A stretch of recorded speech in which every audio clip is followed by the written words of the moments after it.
Welcome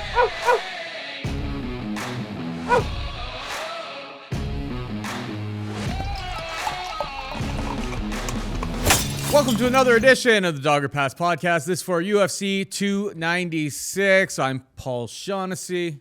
Producer Megan is on the sticks. Cody Saftik is on the line. This episode of the Dogger Pass podcast and all episodes of the Dogger Pass podcast are brought to you by Prize Picks. Use promo code DOP when making a new account to get a match up to $100 on your first deposit. I owe you a shoey, Cody. I mean, I kind of gave you a little payback, you know. You had taken the dog the previous week. Son Kanan's just sitting there. We're disagreeing. And I saw your shoey. I mean, your boot steps up your game, but like, I had a few people reach out to me. I'm not going to name any names, but they were like, that was a piss poor effort. Piss poor effort. You know, it took you like 2 minutes to like, you know, I'm not going to do a tall boy out of it, yada, yada, yada. It took you a while to get her done. Hell. There was like 6 minutes before we got into the first fight last week, and like half of it was like you delaying the inevitable, which was the shoe. I'm going to show you how we get her done around here. Show me how it's done. Don't ask questions how Paul acquired a child's size 3 boot. But yeah, Paul Shaughnessy, getting her done. This is only 355 milliliters, so it isn't a tall boy. I didn't have any booze at my place. Luckily, at the office here, there was a High Noon sitting in the fridge, and I was just like, perfect. That's going down the hatch. So you should have done a tall boy since you're such a tough guy that they're not. Here's what I would just there like to say. There wasn't a tall boy of High Noon. Otherwise, I probably would have done one just to prove a point that I could. Obviously, I'm taking some shit. Let me explain something, right? So, Tai Tuivasa, he's the shoey king. Shoey king, hits a shoey, great. He's walking out. They're giving him, like, draft beers out of a small cup. It's a small cup of draft beer.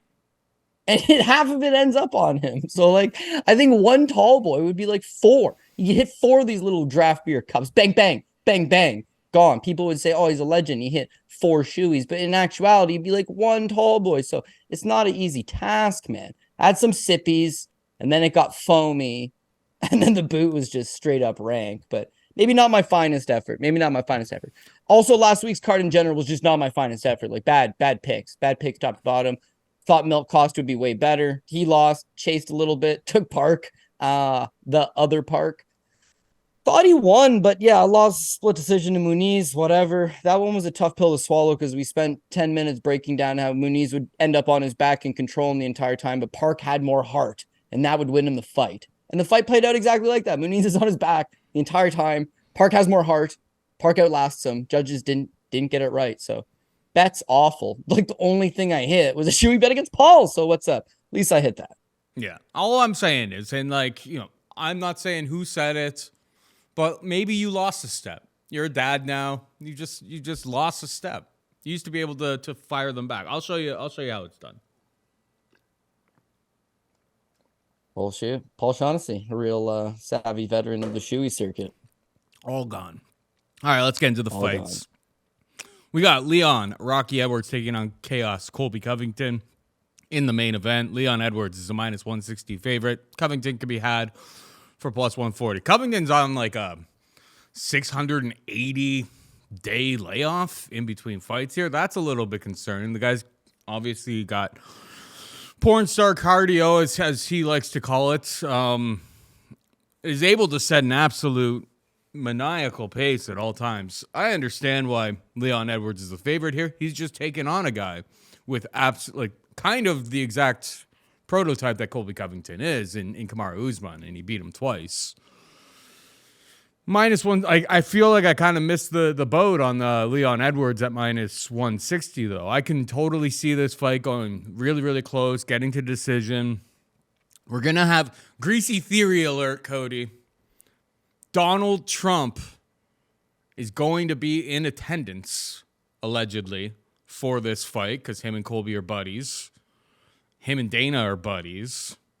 It's in Nevada, where Dana has lots of influence. If this is remotely close, do you smell that? Could be a funny little decision. That could happen here. I took a small little poke at Colby Covington plus 250 by decision. Not because of like what I think it's going to be rigged or anything like that, but the pace that he's able to set in fights is electric when he's when he's at the top of his game. And if this is remotely close, like we know, Colby is not finishing a sandwich. Like he really doesn't have stopping power. He doesn't really finish anybody. It's been a long time since like he was working his way up the rankings. Since he's got to the top of the rankings, he's not finishing anybody. So I feel like his money line is kind of his decision prop, to be perfectly honest.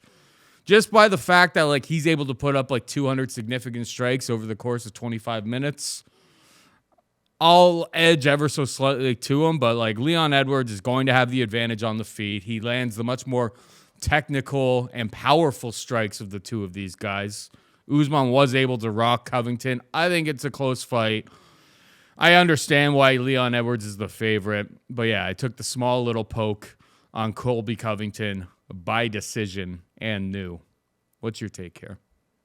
Yeah, I can't fault you there. First of all bias aside, I love Colby Covington. His character is outrageous. He talks a hell of a game. He goes out there and he performs. So if he won, great times. Thing is I can't get behind him with my bank because just because I like the guy, right? In Colby Covington's case, he's got all the skills to win this fight. I just don't know if this is the right timing for him per se. As you talked about, he's coming off a massive layoff, and I think that's not because nobody wants to fight him. That's not because he doesn't necessarily really want to fight.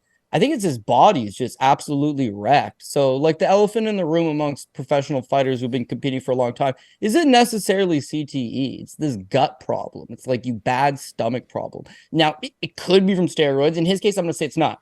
The bigger factor of it is the weight cuts. Your body should not be cutting weight. It should not be cutting weight drastically. It should be not cutting weight often. And then you should not be competing in a physical and athletic endeavor after cutting all this weight. So these guys, especially that have wrestled for a long time and have cut a lot of weight and then have competed professionally in MMA and have continued to cut weight as adults, their bodies get banged up. Their gut, whether it be Crohn's, whether it be any type of other intestinal issue, it becomes a problem. So Colby Covington, he's just about to turn 36 years old. And again, when you look at him, he fights once a year, man. He fought twice in 2019, technically, beats Robbie Lawler and then loses to Kamaru Usman. And then he takes a year off. He fights once in 2020 against Tyron Woodley, takes a full year off, actually 14 months, and fights Kamaru Usman. And then has one fight in 2022. So one fight in 2020, one fight in 2021, one fight in 2022. This would be obviously his only fight of 2023. And, maybe he fights once in 2024, but that's it. Again, not because he doesn't want to compete, but because his body's just not allowing him to. So he's coming off a long layup coming into this one. And I don't know that he's necessarily the best version of himself. I like the guy, not because of the character necessarily, but because of the fight style that matches the character. He talks a hell of a game and he backs it up. For my money's worth, he's one of the best welterweights I've ever seen. Him at his best. Leon Edwards, meanwhile, I didn't really care for the guy.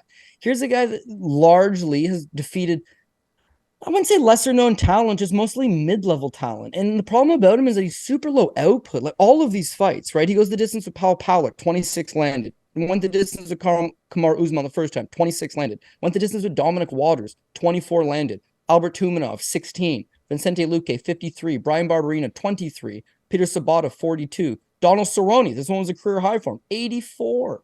Holy crap. Follows it up with 31 against Gunnar Nelson in a fight he damn near lost, right? So it's always been low output for him. But here's what I've zoned in on. He's still only 31. Obviously, he was losing that second Kamaru Usman fight before he landed that big head kick. But that third fight was like him at his best, him coming into his own. His takedown defense has very much improved. The first time he fought Usman, he got taken down 6 times, and he gave up 11 minutes of control time. The second time he fought Usman, he got taken down 5 times and gave up 10.5 minutes of control time. The third time he fought Kamaru Usman, he got taken down 4 times. He gave up 5 minutes. That's it. So when he got taken down, he was getting back up. And again, that's 4 for 15 Usman went. Whereas in the second fight, he went 5 for 12. It was like 46% versus 26%. So again, here's a guy that's coming into the prime of his career, just won a world title. Oftentimes the champion, they'll always say like, damn, why is the champion even better? Once you get to the highest point of the mountain, you've got the money, you've got the funding, you've got the sponsors, you got everything behind you. You've newly crowned champion. That's when you're at the peak. That's when you're fighting your best fights. Leon Edwards just seems to have come into his own. Kamaru Usman's still the man. Damn near beats Khamzat Chimaev. damn near beats Khamzat Chimaev up a weight class on a week's notice. He's still the man. Leon Edwards just came out there and outclassed him. Now, it's a good fight. It's a competitive fight. But his get-up game looked way better. His takedown defense looked way better. And for the first time in his entire career, he eclipsed 100 significant strikes landed. In fact, he landed 120 and looked fresh as a daisy. So everything's trending towards Leon's getting better and better, and he's already a talented guy. And whereas Colby talks a great game. Colby's outrageous. But when you actually peel it back, Colby's last win is George Masvidal, who's retired and way past his prime. Prior to that, Tyron Woodley, who's retired from MMA, I believe, but very much past his prime. Robbie Lawler, RDA up at 170. 40-year-old Damian Maia in a fight he got seriously busted up and bleeding everywhere. Dun Yun Kim, Ryan Barberena, Max Griffin. Like, where is marquee victories? He's a hell of a character, and no doubt he can fight.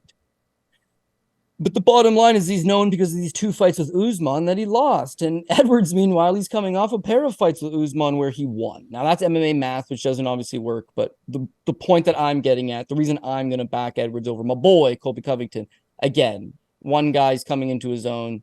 The speed's there, the striking's there, the volume's now there, the cardio's there, takedown defense and grappling has been a bit of an issue, but it looks like it's shored up. Versus Colby, who's been off damn near 2 years and fights once a year at best and has a bunch of health issues. Could he win? Absolutely. It's MMA. I just don't know that the deck stacked towards him. So I wish him all the best, but I got to go with Leon Edwards. Can't fault you. Can't fault you at all. Just look forward to watching these 2 guys. Yeah, for sure. Moving on down, we've got Alexandre Pantoja taking on Brandon Royval, minus 190 for the champ. Alexandre Pantoja, plus 160 can be had on Brandon Royval. Who you got? I'm going to go with Royval, underdog pick here. This one's just going to be absolute chaos. Yeah, every Royval fight is absolute chaos, and most of the time they're hitting unders. I got a feeling that if he's going to have to win this fight, it's not going to be an under. He's going to have to drag Pantoja out into some later waters. So is he capable of doing that? We're going to go have to see. He might have some durability issues. You've seen him knocked down in the past. You've seen him dislocate his shoulder against Brandon Moreno. You've seen him get rear naked choked by Alexandre Pantoja the first time they fought. So, like, yeah, I don't know that it's the wisest selection, but I like Royval. So him training at Colorado in Denver, being at Factory X Muay Thai, I think he's got solid cardio. These fights are ending in the first round. These fights are ending in 2 rounds. But if it was to get extended out, I think he can push one hell of a pace. He comes out there, he's fast. His striking was always one of these things where he puts a lot of offensive pressure on his opponents, but defensively, he's a massive liability. And I feel like he's tightening it up. He's being a little more patient. His ground game is hectic. Offensive wrestling, not bad. Defensive wrestling, terrible. But if he hits the ground, you're just in a world of shit. Like, guys can't hold him down. And that's what I'm zoning in on. The last time they fought, Pantoja, he's going to get the takedowns, right? He's obviously the better offensive wrestler. He's coming off a win over Brandon Moreno where he took him down 6 times. And in the fight versus Royval, he took him down. But Paul, my God, the guy just will not stick to the mat. Like, as soon as he hits the ground, he's popping up. He's getting onto a hip. He's creating a scramble. He's creating an angle. Pantoja takes his back like half a dozen times. The kid does not stop moving, gets up and lays a licking on Pantoja. I think he wins back the first round as far as I'm concerned.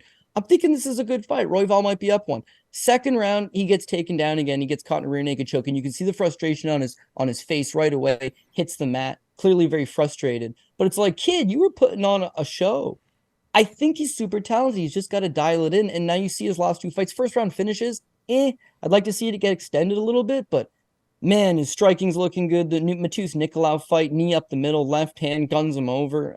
Fight prior to that, Matt Schnell, quick little guillotine choke. He's a mad scramble on the ground. He's just going to be coming at you with his striking standing up. Pantoja's super talented, but he's low output. His cardio is not all that good. You watch back the Moreno fight, sweet fight, great fight. But it's one of those fights that like really could have gone either way. Moreno's outworking him. Moreno's outlanding him, but Pantoja would hit those one moments. Like he knocks him down in the first round, takes the first round. He'll land a takedown, I think in round 3, secures the round. Round 5 hits the takedown, secures round 5. But I think with Royval, you hit the takedown, he's just scrambling back up again. And when it is standing, he's going to be on in his face, applying pressure. So I understand why the champion's a favorite. I get it. I think it's going to be an absolute scrap. I think that Royval is going to have to be at the top of his game if he wants to win. But for an underdog pick, yeah, I don't mind it. So I'll take my first dog selection here with Brandon Raw Dog Royval. Interesting. Like, I really didn't expect you to go in that direction, to be perfectly honest. I mean, we're only, what, 3 fights removed from him getting taken down 8 times and having to win a split decision over Rogerio Bontorin. He's already lost to this guy by second round submission. I know Pantoja looks tough, especially in the in the fight with Brandon Moreno. He has really bad body language, but he kept firing. He kept coming forward. He kept, securing takedowns. I think like he looks a lot more tired than he is. Like I remember watching that fight. I was like, oh my God, it looks like he's like absolutely falling apart here. But it's like round 5, he's still there. He's still going. It's like his body language isn't great. My biggest problem with Royval here is like Pantoja's never been finished. And we're looking at a fight where Royval, I mean, yeah, he's been a potent finisher over a much lower level of competition typically. And he's taking on a guy, the champ, who hasn't been finished. It's just like, I know you say like, oh, he's training at altitude. There's a lot of ifs. And in fairness to you, at least he's plus 160. Those ifs get covered by him being an underdog. If he was a favorite, it would be a totally different story, I'm sure, from your perspective. But it's a big if for me. It's like, is he able to keep that pace after 3 rounds? We've never seen him in the championship rounds at this level of competition. And Pantoja put up crazy numbers last time out. 129 significant strikes, a knockdown, and 6 takedowns against, Brandon Moreno, who was considered the best guy in the world when he won the belt there. So I don't know. I think it's Pantoja. I think Pantoja by sub would be interesting. I'm sure that's probably pretty. It's not a great number. It's plus 155. It's Pantoja for me, man. I think his cardio issues are a little bit overblown. He looked incredibly exhausted literally after the first 5 minutes. But it's like every single round you're like, no, he just has like bad body language. But he's still winning rounds. He's still in there in an absolute dogfight. I don't know. Brandon Royval strikes me as a guy that like when it gets into a dogfight, sometimes, I'm not saying he's looking for the door, but the door finds him at the very least. And Pantoja seems to be an absolute dog. He proved that in the Moreno fight. So, no, we have some dissension here. Royval for you, Pantoja for me. We'll move on. We've got Shavkat Rakhmonov taking on Stephen Wonderboy Thompson. Shavkat's a minus 650 favorite. Biggest favorite on the card. Stephen Wonderboy Thompson could be had for plus 470. Your thoughts? This is an awful money line, man. Well, at least at the time of recording, 650. Good God. So we all love Rakhmonov, right? He's undefeated. He does his thing. He seems to not have a whole lot of holes. Good grappling, solid cardio, solid chin, that's for damn sure. And solid striking, right? Good volume, good output, decent ring IQ. What's there not to like about Shavkat Rakhmonov? But again, it's not like he's been matched soft. It's just it's a certain style. Is that you're fighting a certain style. Alex Oliveira is an old Brazilian who maybe wants to grapple a little bit. Michel Prazeres is definitely an old Brazilian who wants to grapple. Carlson Harris, he's not old by no stretch, but yeah, fairly similar style. Neil Magny's a little bit older and he's looking to grapple first. Those guys he's excelled over. Those guys he's beaten. Jeff Neely's a big favorite. We all load up on him. I'm guilty of this. I think this is going to be a walk in the park. First round, the volume's there. Everything's looking good. Everybody's tweeting about how flawless this guy looks, how he's the next world champion. The second round against Neil, it's a way more competitive. It's not saying he's slowing down, but Neil's starting to find the target. Not only that, Rakhmonov has that wrestling, right? Well, you think he has that wrestling because he has the grappling.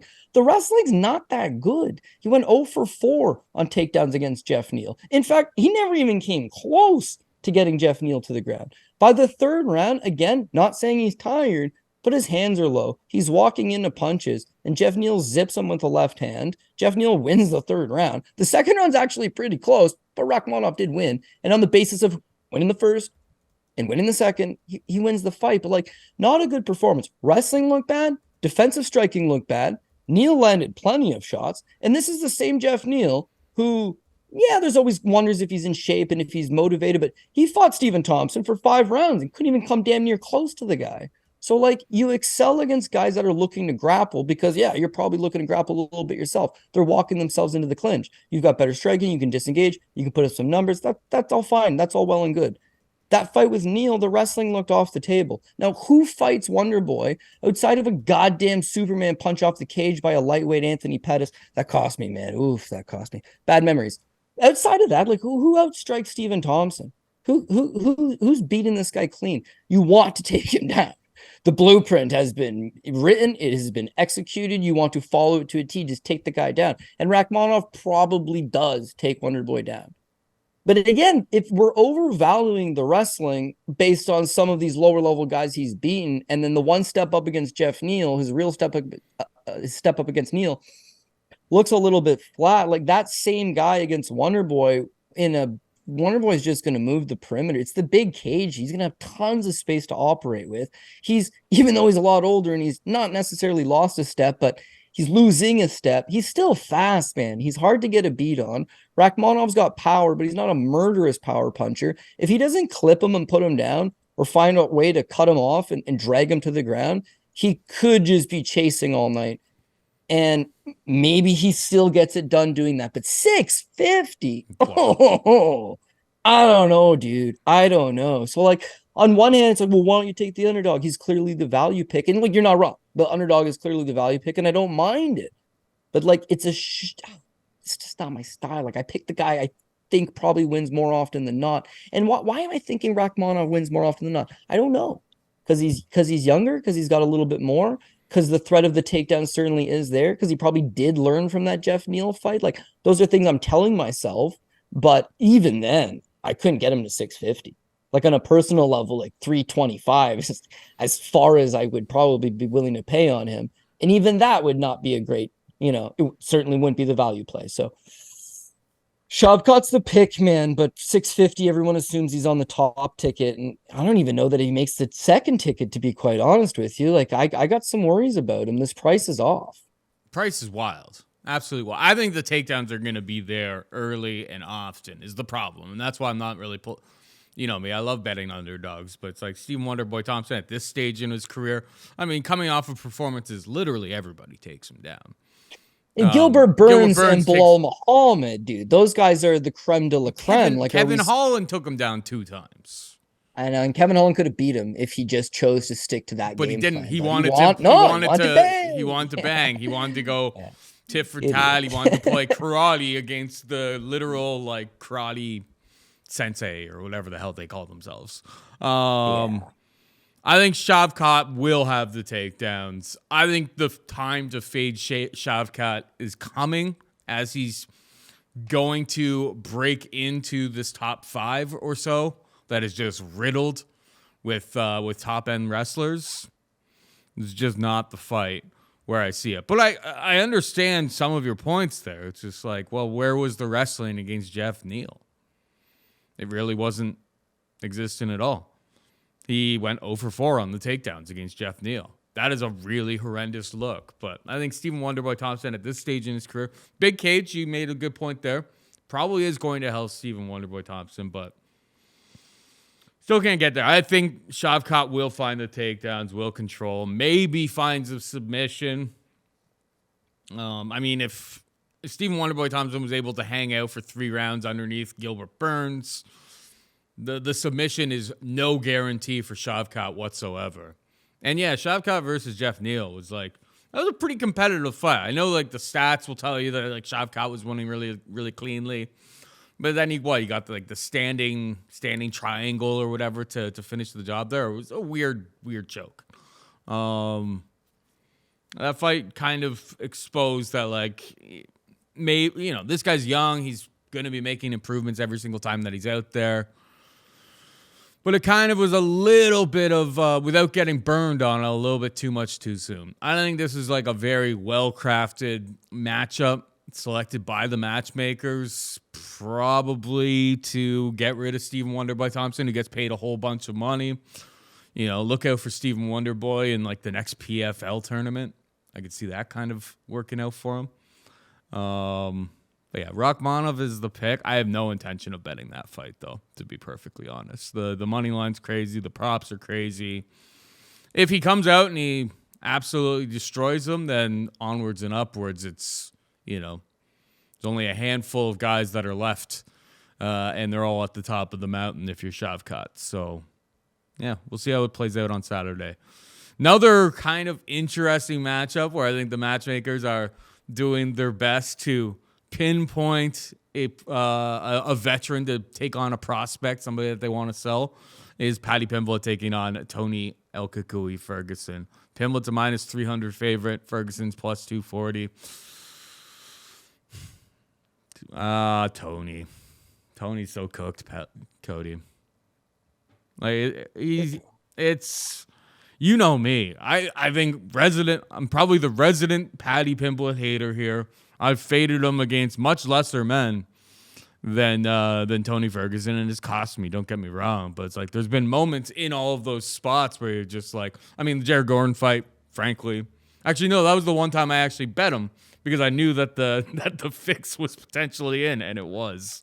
I bet him live after round 2 when he could have, in theory, been down 2 rounds, but they were relatively close.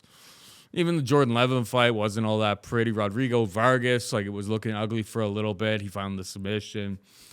Tony Ferguson in a different generation would be a totally different spot here, but it hasn't been the same since the knee injury, since 2019. Hasn't won a fight.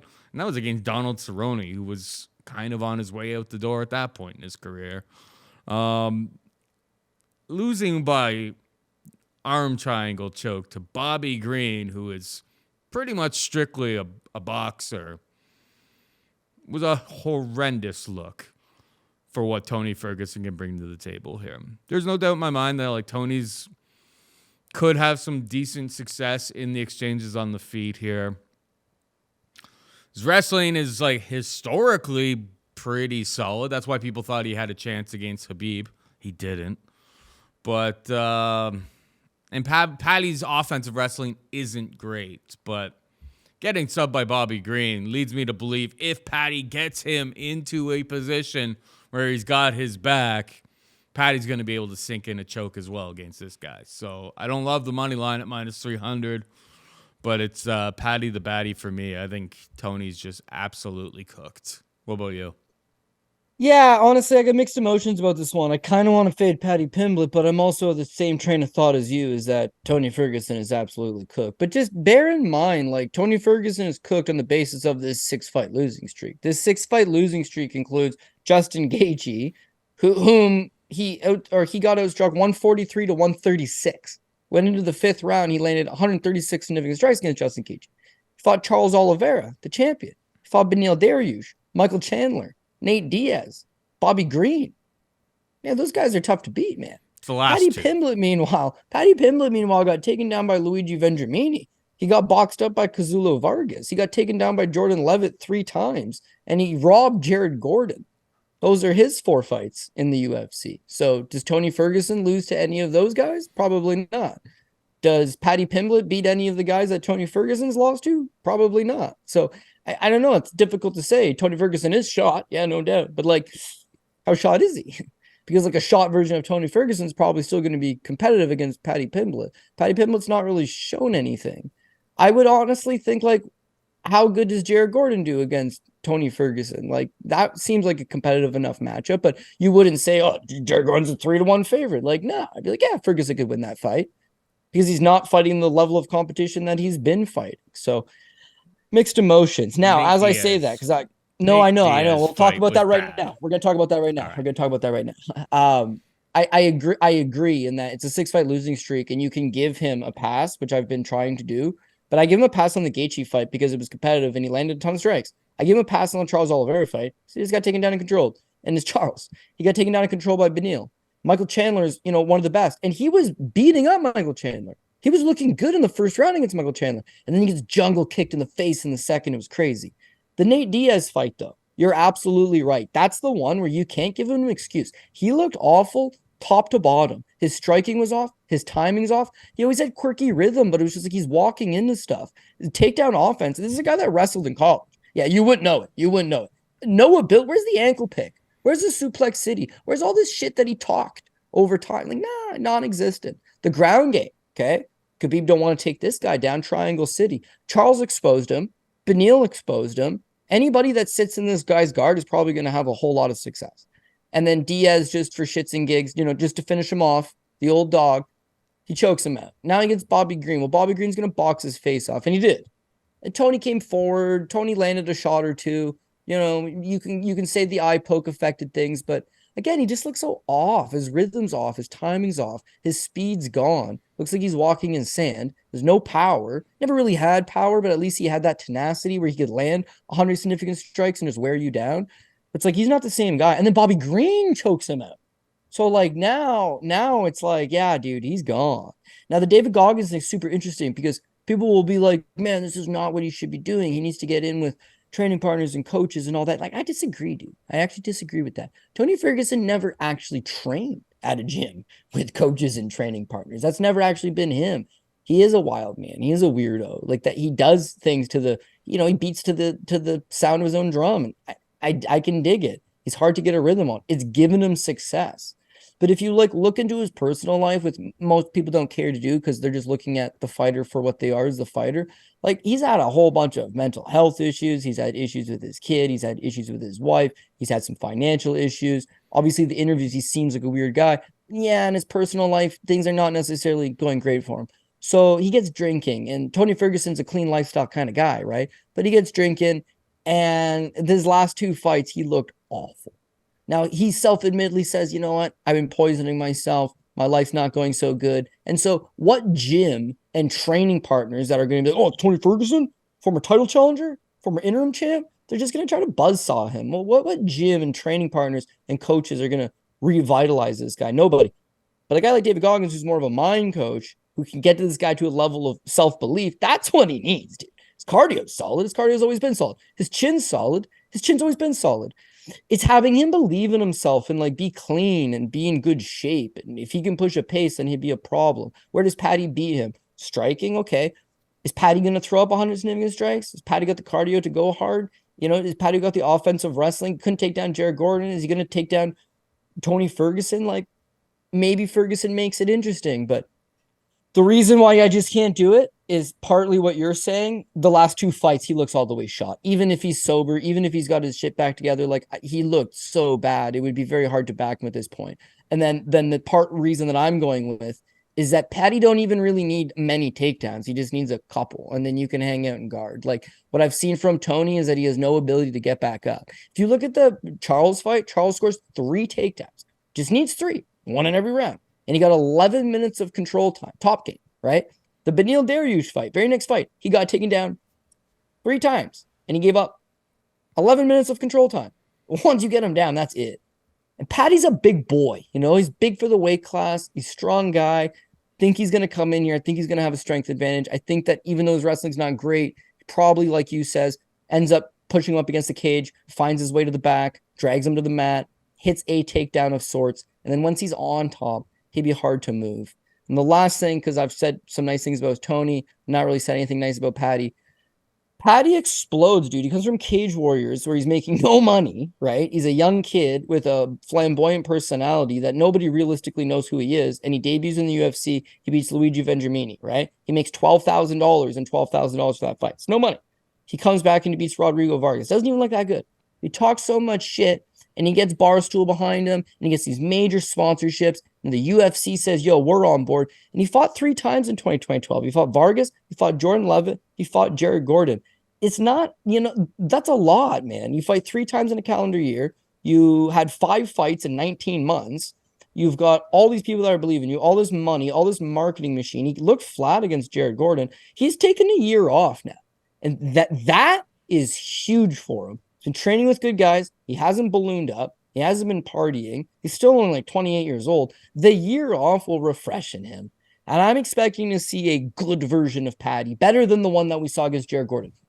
And I don't know that I can say that I'm expecting Tony Ferguson to look any better than he did against Bobby Green. I'm hoping David Goggins has got him on key, but like, is that really what we're going to go with? Would be hard to, right? Would be hard to pick him on that sole basis. So got to go Paddy. This is another case in point where it's like the money line don't make sense. So yeah, he's the pick, but like, I don't know how I'm going to attack this one quite yet. Maybe the over under. Yeah. Paddy by sub, what's that? Do you know? Do you know off the top of your head? No, not off the top of my head. But I'm going with Plus the theory 250, plus 275. Seen crazier things. I mean, Bobby Green submitted Tony Ferguson. Not crazy. Not crazy at all. All right, let's move on down. We've got Ian Garry taking on Vicente Luque. Gary's a minus 370 favorite. Luque can be had for plus 300. These guys must have like trained together a bunch, right? Oh yeah, for sure. Like in the past, like, there are people out there that know what this looks like when they, when they sparred together. Gary's taking a whole bunch of heat in like the MMA scene right now about his living arrangements. It's none of my business. I'm old. I don't really care about any of that stuff anymore. Is he a little bit weird? Do I like how he promotes himself all the time? Not necessarily, but I'm old and crotchety, so it is what it is. But, we're not too far removed from everyone be very, very concerned, myself included, about Vicente Luque and like his brain bleed and the fact that he's taking so much damage. Striking defense has always been a little bit of a question mark. Interestingly, Gary's 6'3" here, but actually is giving up an inch in reach, which is like pretty short arms for Ian Garry, and long arms, I guess, for Vicente Luque, considering Gary's 4 inches taller than Vicente Luque. I hate Ian Garry, but I understand why he's the favorite here. So he is my pick, reluctantly, Cody. Maybe you could change my mind if you pick Vicente Luque, but I think Garry wins again. He gets on the microphone. He has like a cringeworthy, speech that about how he's the greatest person on earth and yada, yada, yada. And I die a little bit inside, but at least I won't lose money on him this time. Yeah, that's fair. My thing is I think I'm going to take Luque, and I can present an excellent argument, but that doesn't change anything that he'll probably end up still losing, and Gary's going to move on with his career. So the question on everybody's mind is clearly, is Ian Garry's wife a gold digger? Listen, doesn't matter. Have you seen her? She could have half my money and my assets. All jokes aside. Have you seen her? She could have half my money and half my assets. Whatever he's doing in his personal life, that's all up to him. We got to look at for what it is, and it's a fight, right? And Ian Garry has this thing that we've seen time and time again in the UFC and MMA in general, is that he's 26, he can talk one hell of a game, he's undefeated, and he's completely unproven. And people will make him a minus 370 favorite over credible guys that are coming off main events in the UFC who have fought in some of the best of the division. And all of a sudden he's a favorite. So I don't love that. Now, Conor McGregor was that Irish star. He talked that great game. He had that striking. He came over. He won. He stayed with John Kavanagh that whole time. So he had that coach that understood him. They made excellent game plans together. They won big, high-profile fights. Garry doesn't have that. Garry started off in judo. He's a judo black belt. He doesn't come from a striking art. He transitions over to MMA. His first MMA coach, he leaves him. He goes to John Kavanagh's. He ends up over there at SBG Ireland, but he ends up getting the boot. At that point, he comes over to Florida. Things don't work out for him in Florida. He's bounced to like 4. He goes over to Renegade MMA, Leon Edwards' gym. Leon has a problem with him. They boot him out of that gym. So, like, now he's kind of doing his own thing. Like, he's got his nutritionist. He's a vegan. He's got his super hot wife, 10 out of 10 supermodel mega babe, who apparently can write a book as well. What's wrong with this girl, man? She sounds like a winner. Anyways. Yeah, but like, what's his training at? What's his loyalty like? And he's still only 26. He's not a guy that's like learned it all, done it all, knows stuff. He's like a young fighter in the blossoming stages of his career that like needs proper guidance. Now you look at the fights themselves, it's like McGregor was just icing fools, man. Actually, when you look at like the list of competition, I just want to bring it up because people for whatever reason just love to shit on Conor McGregor. Conor McGregor's fights in the UFC when he came over record.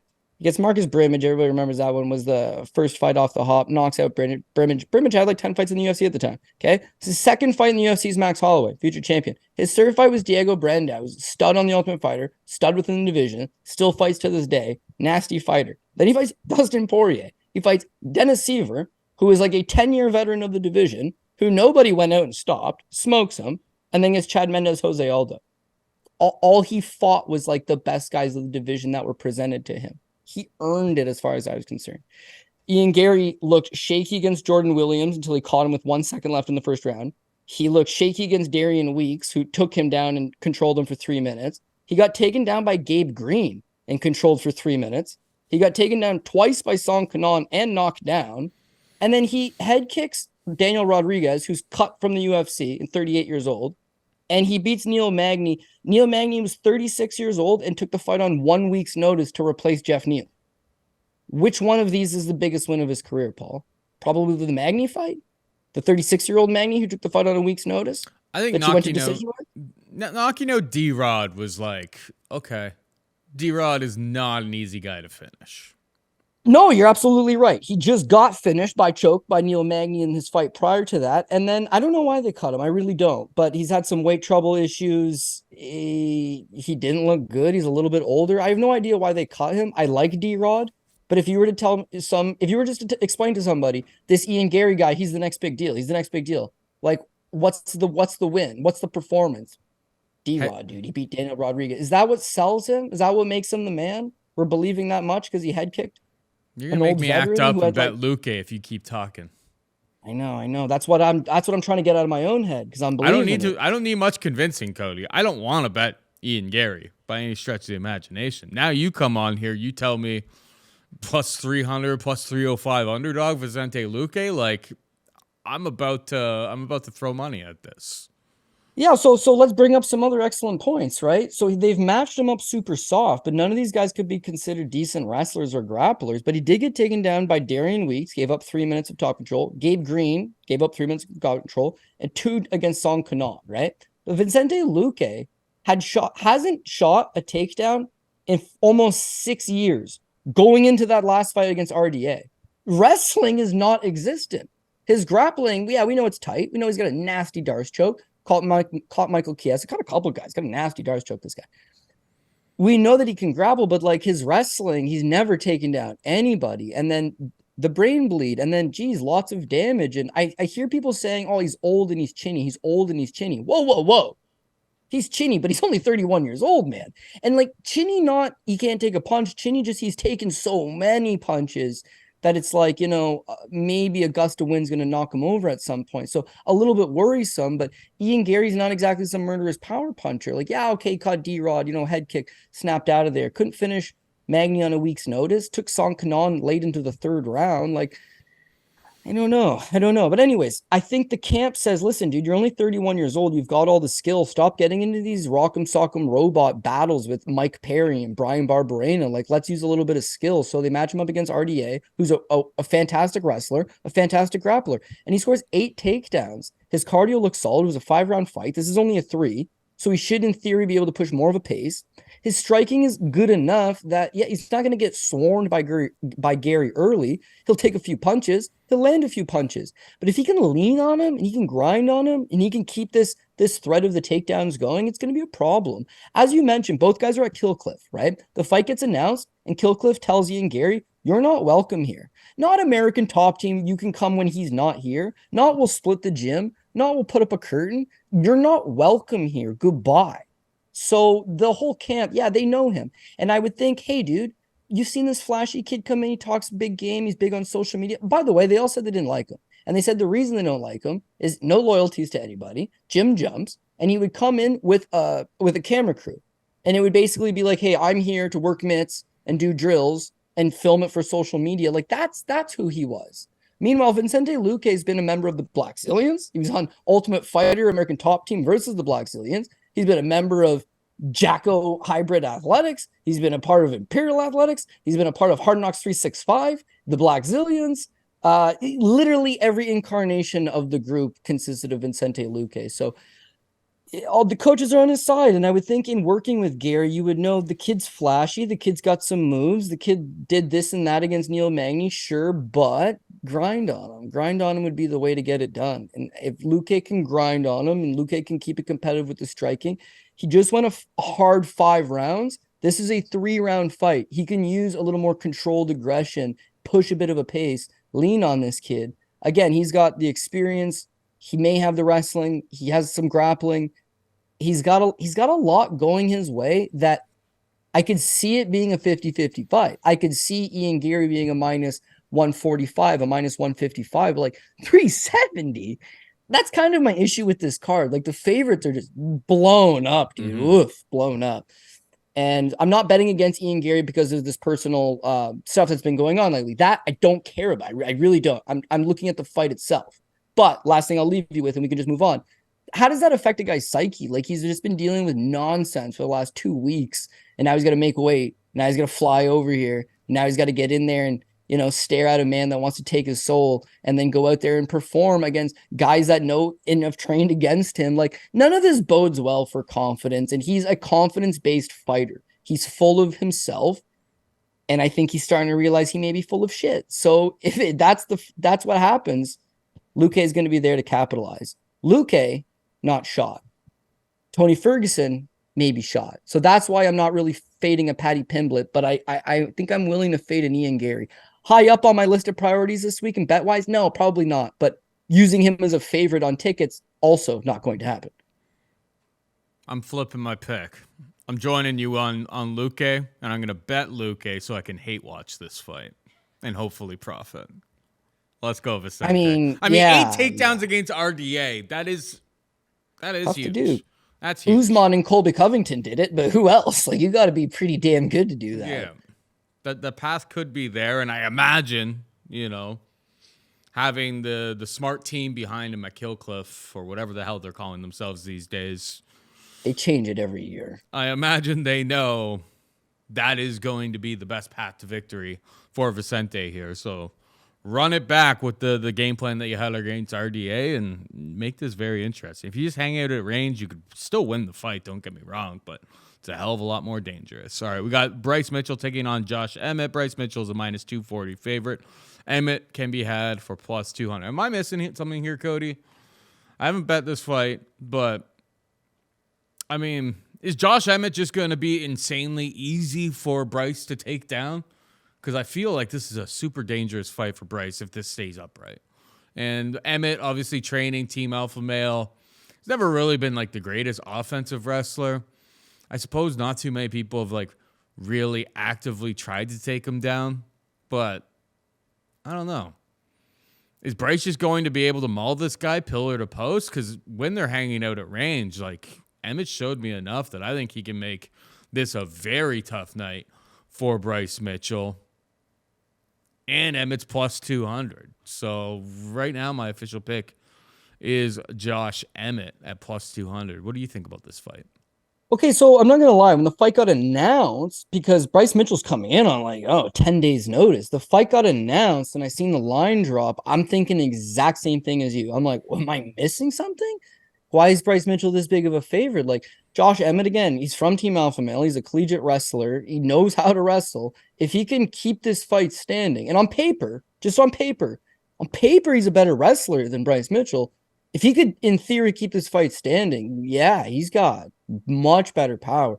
Not much better striking, sorry. He kind of loads up on that right hand, but it's ferocious. And I know people will say he hasn't actually knocked anybody out in 4 years, but he scores a whole lot of knockdowns. He's buzzed a whole lot of people. He's got power. The thing is that he's almost solely reliant on this nasty explosiveness. Like the guy's fast twitch muscle, athlete. Everything is just bang explosiveness. And as he's gotten older, I've been waiting for him to kind of plateau or hit a wall. To his credit, he's carried it. But again, he's another one of these guys, not quite shot like T-Ferg, but you look at the last 2 fights, it's like he's definitely missing something. The fight with Yair, tough guy, right? So you want to give him a pass. But he got kind of battered in that fight. He slowed down. He got the takedown in the second round, right into a triangle choke. Bad news.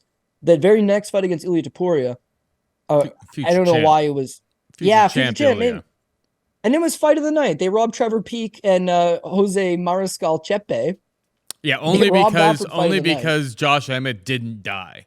It's the only reason that ended up being fight of the night, because it was pretty one-sided. Emmett, yeah, see, and then this is where I'm starting to fall off the Emmett train, because it's like he looked way slower. Topuria dog walked him out, landed him 152 to 80, so like damn near doubled him up. But it was the 3 takedowns, and more so than the 3 Topuria takedowns, it went 3 for 3. Like he got him down every time he decided he wanted to take him down. And then looking back at Josh Emmett doesn't actually fight almost anybody who's a wrestler. He's fought in 2 wrestlers, right? Those guys being Mirsad Bektic and Ricardo Lamas. But he knocked both of those guys out in the first round before they even shot any takedowns. Everybody else has been largely a striker. When he does have to defend takedowns, not so good. He's actually got a 46% takedown defense. Now, Bryce Mitchell actually doesn't have great takedown defense himself, but Bryce, it's because he'll give up the takedown to create a scramble and then get back up and make you work. Emmett doesn't want to work. He wants to conserve himself. He likes to operate at a slow pace. He likes when you hang in front of him, and he hits you. Michael Johnson's up 2 rounds on him. Michael Johnson's out working him. He just happens to slam him in the 3rd round and knock him out. He's not prone to falling behind on the scorecards, but then he relies on that big power and that big explosiveness.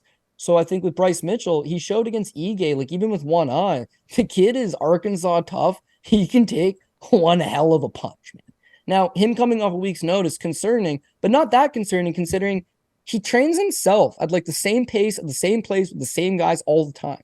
So it's not like he needs a camp. Like he's basically, this is how he trains every day. He's got a routine. He's got a schedule. He farms. He trains at night. That's what he does. And so he's looked good in the past. He looked awful against Topuria, but stomach bug, maybe he was sick. The Ige fight, his striking looked abysmal as ever, but 5 takedowns. He gets the position, very physically strong. I feel like a younger version of Emmett, if he could sprawl and brawl him, he might be able to box him up. He might be able to land those bigger, more impactful shots that sway the judges. He's got more volume. He's a much better striker. The one issue is the takedown defense. But for a guy that comes from a wrestling heavy camp, who's wrestled in college, the defense part of his wrestling isn't quite there. So yeah, I do have a feeling that Bryce Mitchell ends up just getting the takedowns, not lies on him, but grinds on him, be heavy, put a pressure on him, and break him down and secure the victory. Inside the distance, I don't know, maybe. I mean, listen, Yari submitted him. I could see it happening. That being said, Topuria just put a absolute mauling on him, and he lived to tell the tale. But that's the last point, and then we can move on, is that he's coming off of one of the worst beatings you've ever seen in your life, and he is 38 years old. He's a few months shy of his 39th birthday. Like, do you expect him to come back as a better version, as an improved version? No. Bryce Mitchell, do you expect him to just continue to beat these kind of guys and advance himself in the division and move up the ladder? Yes, he's a contender. So I don't love the money line. I sound like a broken record there, obviously, but this is one of the ones I can't get behind it. I got to go with the favorite, Bryce Mitchell. I mean, if we play MMA math, the last thing I'll say about that fight, Bryce Mitchell against Ilia Topuria was far worse, I think. Yeah. That was just not competitive whatsoever. Right. Emmett got absolutely trounced. He got taken down. He got battered around. At least he got, to the end of that fight. Now he kind of got is one of those situations where, like, depending on the ref that's in there at whatever time, we've seen fights stopped for far less. Trust me, I was on Topuria to win inside the distance and was very, very triggered that night. Because not only did it bust that ticket, but it busted, the Trevor Peak fight of the night ticket, which I think was pretty much a shoo-in if Topuria gets, like, the 3rd round finish there. Topuria would have ended up getting a performance bonus, and the fight of the night would have been what the people wanted, is what it is. I think Dana was busy trying to get Zuck and Musk to fight on his card. That was never actually going to happen anyway. Not sour. Not mad, is what it is. All right, moving on down. We got Irene Aldana taking on Karol Rosa, minus 185 for Aldana, plus 160 for Rosa. Seems like everybody who wants to take down Irene Aldana finds success in doing so. Like, her takedown defense been kind of, not even kind of, like, pretty consistently bad. There's been, like, Irene Aldana when I made, like, the boards on, like, Tuesday morning. It's been a bit of a move this afternoon. Move to minus 185, plus 160. Obviously, somebody out there is probably touting or moving the line in Rosa's favor here. And the more I kind of look into it, it's like if Karol Rosa can fight with a little bit of wrestling urgency, I can definitely see how she can make this tough. She could totally win the fight on the feet as well. She's, multiple times been able to go over 125 significant strikes, which, if the fight plays out that way, probably be pretty competitive. But I can understand why the money is coming in on Rosa a little bit here, just in the respect that, Irene Aldana has not had too much. I'm not even bringing up her last fight, obviously taking on Amanda Nunes. She was outgunned, outmatched, probably in every single range of that fight. But you go through all of the other fights in her career. It's like when people try to wrestle her, she hasn't put up too much resistance. So I'll go. I'll go with the CF dot model here and side with Karol Rosa. What about you?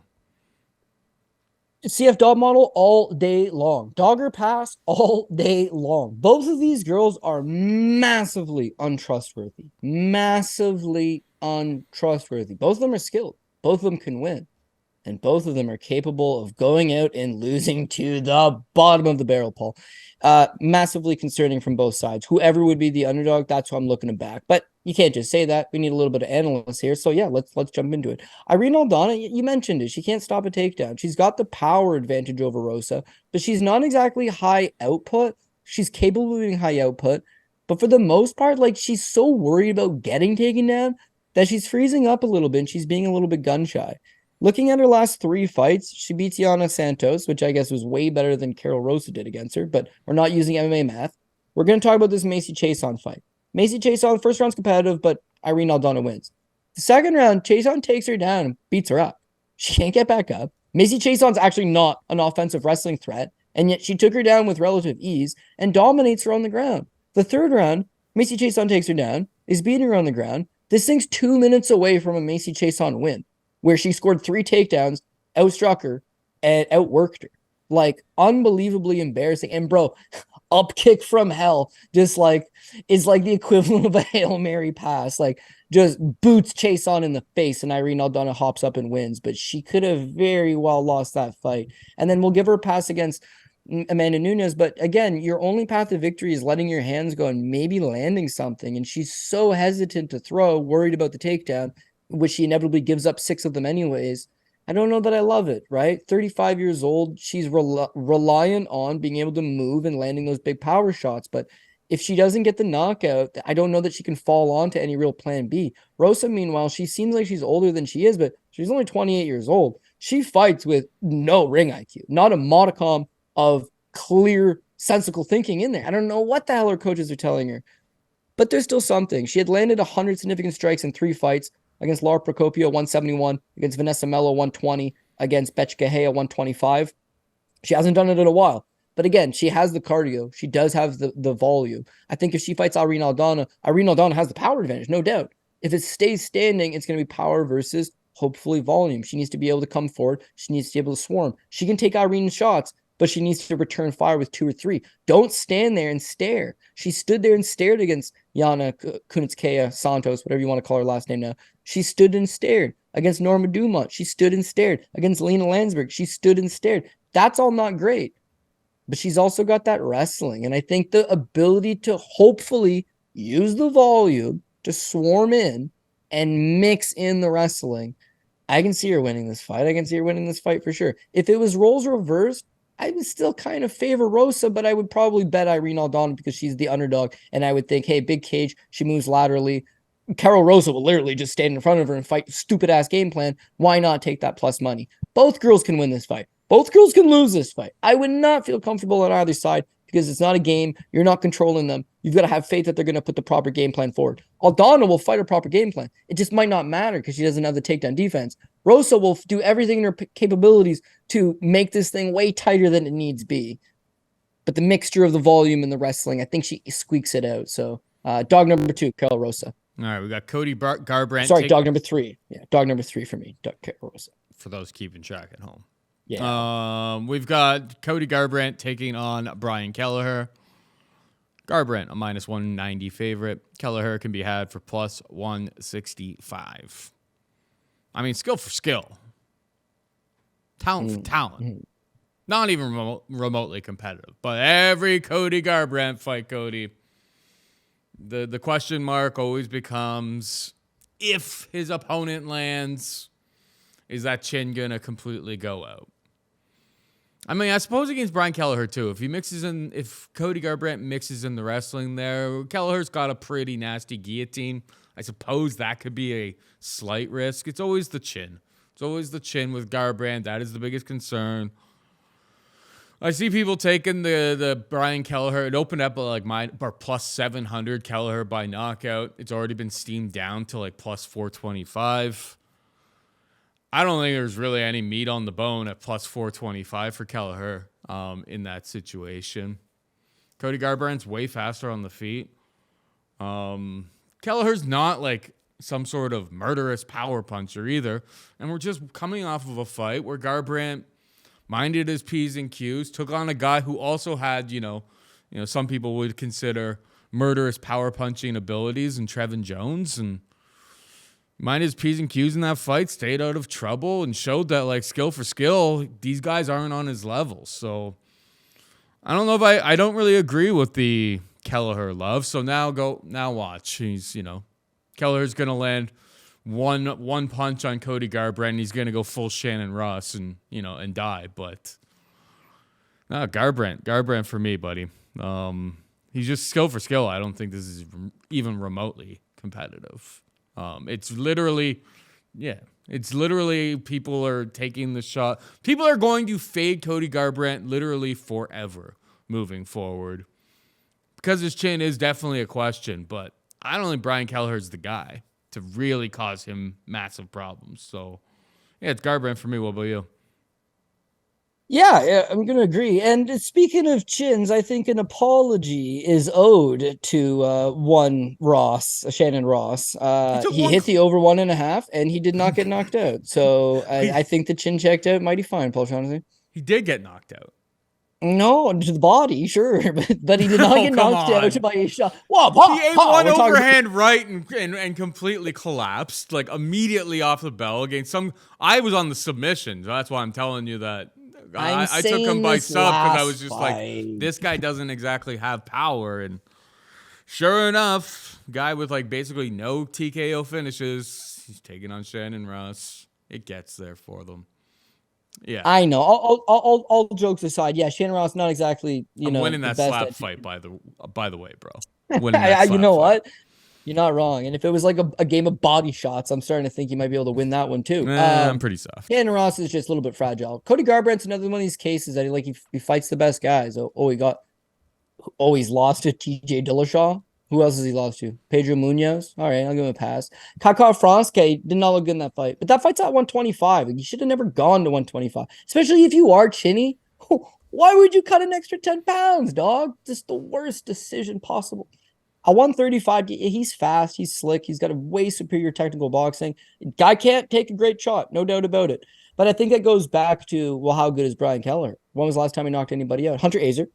And people will point to that fight and be like, it's the same game plan. He got worked early. He was slower. He was getting beat up. He lost the first round, and then he chin checked him in the second. It's like, yeah, fair, but what if you don't chin check him? He's getting outworked. He's slower, and he's getting beat up. Like, the skill's not quite there. And that win, by the way, is one of 2 knockout wins he has in the UFC. A career that spanned 6 years. So, yeah, you get 2 knockout wins over the last 6 years. Is he the guy that's going to go out there and knock out Cody Garbrandt? I'm not sure. Maybe if Cody fights like an idiot, like he did against Pedro Munoz. But like you said, if he minds his P's and Q's and he fights behind his jab and works the perimeter, stays at the outside, he's going to box his face off. If he wants to take him down, he could also take him down. Former state champion out of Ohio in high school. Kid can wrestle. Kid's out of a wrestling heavy gym. Kelleher's 36. He's got a podcast. He raps a little on the side. He's hugely entertaining. But yeah, the writing's on the wall for him. He's lost his last 2 fights. He was non-competitive and finished in the first round. He looked disinterested and didn't really look like he even really wanted to be there. And honestly, man, I look at it and it's like, okay, so his last fight against Mario Batista just gets clowned. Batista takes him down twice, is just levels above him, chokes him out. Fair. Umar, same thing, takes him down, levels above him. We'll give him passes, though. The win over Kevin Kroom and Domingo Pilarte, both lay and pray. He lay and prayed Domingo Pilarte 3 takedowns, and he spent 12 minutes and 49 seconds on top of him of a 15-minute fight. 12:49 off 3 takedowns. Then Kevin Kroom, 6 takedowns and 6 minutes and 26 seconds of top game. That's how he's winning, man. He either snatches up a guillotine or he tries to lay and pray Domingo Pilarte and Kevin Kroom. Well, I'll tell you something. Those guys are the type of guys that you may be able to get away with lay and praying. They're not going to hold Cody Garbrandt down, out wrestle him soundly for 15 minutes. What's the real game plan? Chin check him. That's what everyone keeps saying. Just be tougher. Just be tougher than Cody Garbrandt. Well, they don't like Cody Garbrandt. You know, we don't like him. I get it. I don't like Ian Garry. I'm not betting on Ian Garry. It has nothing to do with the personality. People don't like Cody Garbrandt. They just assume a small breeze of wind is going to KO the guy. They assume he can't take a punch. They don't like his personality. They don't like his character. That's fine. It doesn't take away from the facts that he's literally better than Brian Kelleher in every aspect of martial arts other than durability. Kelleher has that advantage. So, yeah, I guess some people would attack the Kelleher by knockout prop. I would be looking for the Garbrandt, I want to say by decision, because I like Kelleher, and I think Garbrandt minds his P's and Q's and fights a smart fight. But you mentioned earlier in the podcast, it's like the guy's not a quitter. He's not looking for the door, but the door finds him. Brian Kelleher, dude, the door finds him and smacks him right in the ass all the time. So I have a feeling that Garbrandt might be able to finish this thing inside the distance, and therefore there's no real prop I like on it either. So money line's not great because you're going to be worried about him potentially getting chin check. People will tell you time and time again.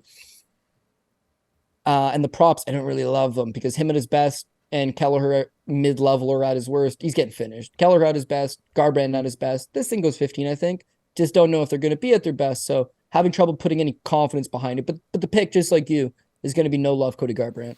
All right, we got Casey O'Neill taking on Ariane Lipski. O'Neill is a minus 190 favorite. Lipski can be had for plus 165. Who you got? Yeah, I guess you could see if dot model it again. I don't feel as comfortable about this one. I feel like Casey O'Neill probably finds a way to get the job done. Lipski, again, she's had a real nice little career turnaround. She's the KSW champ, highest point of the mountain, solid little wins in KSW. I mean, future UFC competition. And then just fans out. Now, the last 2 fights she's been at American Top Team, she's looked way better, no doubt about it. We can talk about that all day and night. Starts off with the JJ Aldrich fight, looked a lot better. Melissa Gatto looked a lot better. Looking at both those fights, she is a plus 280 underdog against JJ Aldrich, and she won. And then she was a plus 190 underdog against Melissa Gatto, and she won. I have reason to believe that if you're getting a good price on this, she has a chance to win. In terms of the striking goes, she is the violence queen. She does land some nasty little elbows. She does have some tight little Muay Thai. I don't love her as an elite level striker, but she's certainly competent in the striking. It's the ability to stuff takedowns and keep the fight standing. O'Neill, meanwhile, yeah, I like her. She's a go-getter. She stays in your face. She's aggressive. Against low-level competition, she'll rack up takedowns. Against high-level she hasn't even fought really high-level competition. Against mid-level competition, more volume, less on the takedowns. She got taken down twice herself by Roxanne Modafferi, landed 270 significant strikes, and won a split decision. I don't know why it was a split, but still, somebody in this universe thought she lost the fight because it's pitter-patter. There's no real big snapping power on it, right? And the takedowns, if you're not mixing it in and spending time on top, you're leaving it subjective. And then in that last fight against Jennifer Maia, I could tell you straight up, flim-flam striking and volume is not going to get it done against a girl that fought for a world title, who comes from shoot to box, who's flat-footed and plodding, but moves forward and can eat one hell of a punch. So the game plan should be take her down. And yet she makes no attempt to take the fight to the ground, as if she doesn't want to go to the ground with Jennifer Maia, who's also a BJJ black belt. So there was hesitancy to me there. It's like, where is she most comfortable? On the ground, whereas that's where she looked comfortable early in her career. And now she's switched to striking mode where she's trying to strike with everybody. There's like a little bit of problem in getting comfortable. And she's been in Vegas now. I don't think she's fully comfortable with Extreme Couture yet. She's getting there. She's putting the work in, but it's just like everything takes time, 26 takes time. They've thrown her in there against tough competition because she's pretty and she's marketable and she talks an excellent game, but she needs nurturing and just being built up. Lipski was in the same problem. They gave her tough matchups because they thought she was a little more advanced than she was. She had to get the losses. She had to get the setbacks. She's come back as a better version of herself. So when I look at minus 190, that's the issue. It's not that I don't think O'Neal can win. It's just she's a damn near 2-1 favorite over somebody that could very easily keep this fight standing and give her a competitive striking battle. Women's MMA, probably going to be tight, probably going to be competitive, probably going to go 15 minutes. If that's the case, why would I pay minus 190 for one competitor? I don't know. Now, as I say this, it's like, all right, kid, pull the trigger on the dog pick. Lipski's come twice as an underdog, and we've hit one of them. We hit the Gatto fight anyways. I didn't have the Aldrich fight. I hit the Gatto fight anyways. Why not keep the train rolling? I go back to the takedowns. I really do. Like, O'Neal, come on, dude. Who's coaching her? Look her in the eye. Look at the game tape. There is a clear path of victory here. You need to go and you need to follow it. And if she doesn't follow the takedowns, which is fine, I guess, the plan B, which is just storm her with volume, I don't mind it either. Because Jennifer Maia, she got outstruck, she got beat, but she landed 137. The fight before that with Roxanne Modafferi, I lied when I said 270. 229. That's still pretty impressive. Her fight with Shevchenko, yeah, I guess it was only 52 through, not even 2 rounds. She could put up that big volume. Lipski's not. She put up 101 against JJ Aldrich. That's a career high. Everything else has been fairly low. If you can take her down, neutralize her when you are standing, swarm her, probably end up getting a points victory. So I'm going to end up going with O'Neal by decision. Yeah, just don't feel super confident about it because Lipski's, she's a live underdog, no doubt. I think Lipski's made some pretty serious improvements since getting absolutely mollywopped by my girl Cab.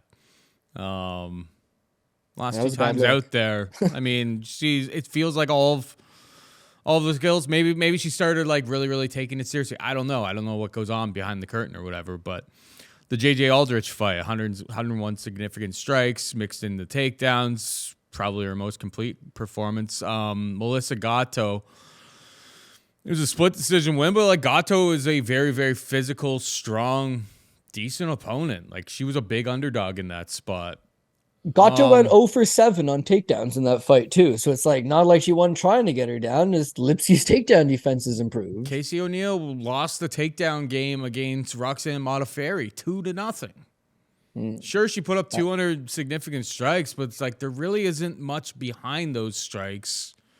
So it's like, I think Lipski can just like kind of barrel through them, make this ugly, make this dirty. She loves throwing the elbows from the inside, from the clinch.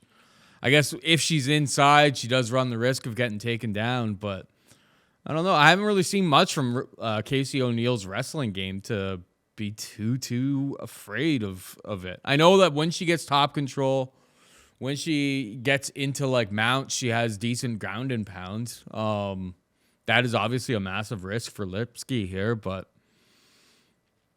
yeah, I'm gonna enact the CF Dopp model here again, Cody. Ariane Lipski is the pick for me. We got Dustin Jacoby taking on Alonzo Menifield. Jacoby, a minus 300 favorite. Menifield can be had for plus 250. Another line that moved even further towards Jacoby. I feel like it's too much, Cody. I feel like it's far too much. Menifield does gas. It is a little bit ugly sometimes. Jacoby is obviously the more experienced kickboxer of the two of them. But I don't know. Anytime you have a guy with the power that Alonzo Menifield has, and he's got a pretty well-rounded skill set, even though the cardio isn't always there, he's super, super dangerous early in the fight. So plus 250 on Alonzo Menifield is awfully tempting, Cody. What's your take here? Yeah, well, I'm on the camp with Dustin Jacoby here, and I think the price looked a lot better earlier in the week, but it was like one of those, yeah, he's the favorite, but he's value compared to all these big favorites on the card, and he feels just as safe, if not safer, than some of the big favorites on the card. So load up on Dustin Jacoby, and it looks like people are. But yeah, minus 300, it's going to be striker versus striker.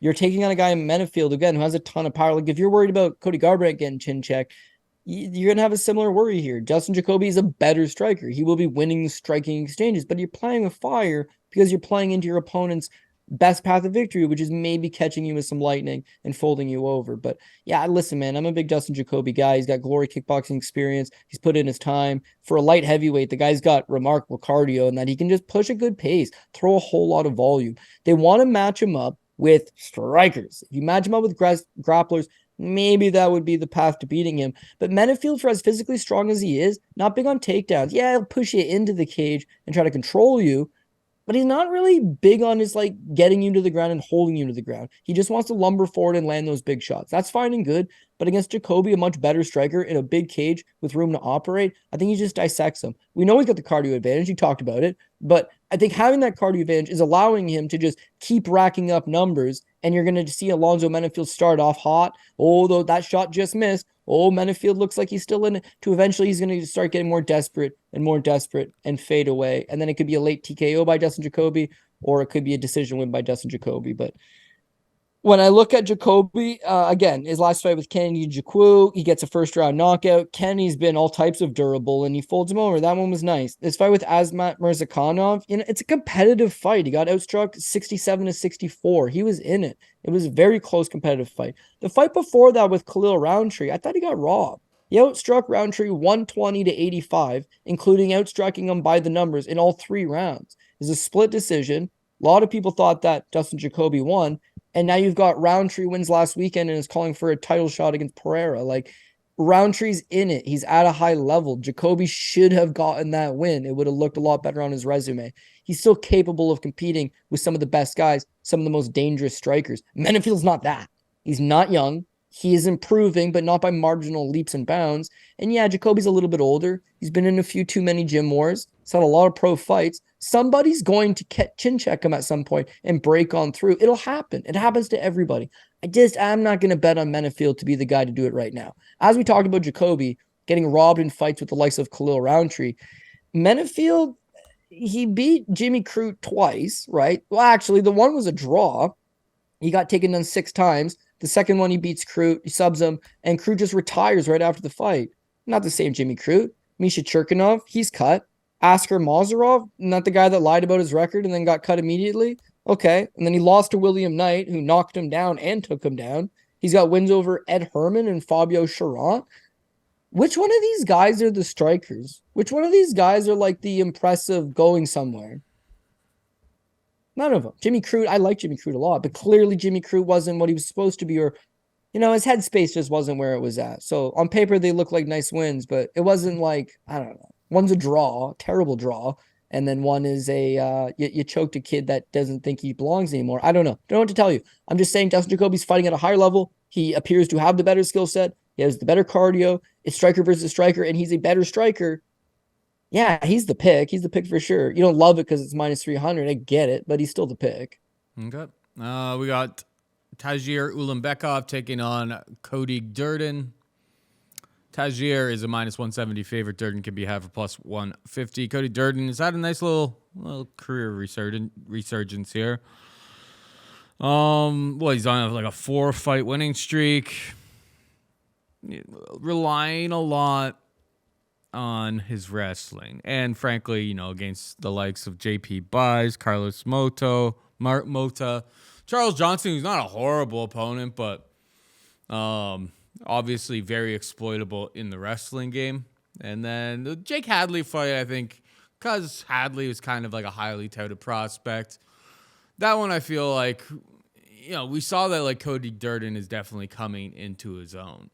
His style against somebody from the Habib Nurmagomedov Dagestani wrestling camp. I've never really been a Tagir guy. On this show, I've always said that like he seems to lack like a lot of the strength and athleticism that Islam Makhachev and Habib and Umar seem to have in their game. Tagir's a little bit skinny, doesn't seem to be able to absolutely completely dominate guys in a lot of positions. I guess the Tim Elliott fight is where that got exploited. I just think the way that Cody Durden wins fights is going to be difficult in this stylistic matchup. So I'm going to go with Tagir to get the job done here. What about you? Yeah, I hate myself for saying this, but I'm gonna take Cody Durden. Interesting. I know.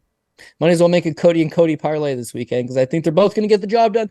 But with Durden, like I never bet on him, and he's on a 4-fight winning streak, so like clearly he's not my guy. Now I'm jumping on him. Chances are he's going to look absolutely atrocious.